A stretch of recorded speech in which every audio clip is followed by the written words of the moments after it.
దేవుని నామంలో అందరికీ వందనాలు. ఈరోజు దేవుని వాక్య సందేశం. వారి దుఃఖములకు ప్రతిగా సంతోషమిచ్చి వారిని ఆదరించదును. విచారం కొట్టివేసి నేను వారికి ఆనందము కలుగజేతును. ఇర్మీయా గ్రంథం 31వ అధ్యాయం 13వ వచనం. మనకి దుఃఖం ఉన్నా, విచారం ఉన్నా అది దేని వల్ల కలిగిందైనా, మనకున్నటువంటి సమస్యల్ని బట్టి కావచ్చు, మనకున్నటువంటి ఇరుకులు, ఇబ్బందులు, లేకపోతే మనల్ని ఎవరైనా అవమానించిన దాన్ని బట్టి కావచ్చు, లేకపోతే మనం చేసిన పాపములు గుర్తు వచ్చి మనం పడే బాధ కావచ్చు, అది ఏదైనా కావచ్చు, దాన్ని తీసి సంతోషంగా మార్చగలిగిన వాడు దేవుడు ఒక్కడే.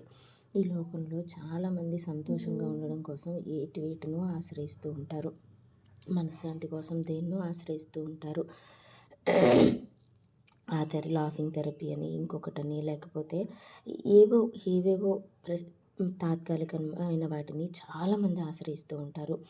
కానీ ఇది మనకి శాశ్వతమైన సంతోషం ఇవ్వలేదు. శాశ్వతంగా మనశ్శాంతిని ఏది మనకి ఇవ్వలేదు.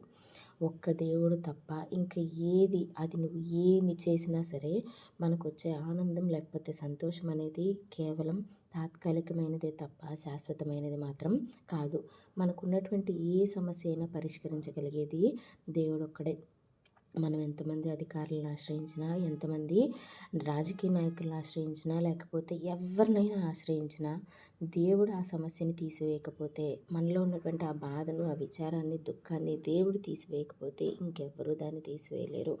సమస్యకి పరిష్కారం దేవుడు చూపించకపోతే ఇంకెవ్వరూ చూపించలేరు. ఇది మాత్రం వాస్తవం అండి. నిజంగా దేవుని నమ్మిన వారు నిజమైన సంతోషమును, శాశ్వతమైన ఆనందమును, మనశ్శాంతిని దేవునిలో మాత్రమే పొందుకోగలం. కాబట్టి అట్టి దేవునితో సహవాసాన్ని ప్రతి ఒక్కరూ కలిగి ఉండాలి. అలాగే మనకున్నటువంటి ప్రతి పరిస్థితిని సంపూర్ణంగా ఆయన చేతికి అప్పగించగలగాలి.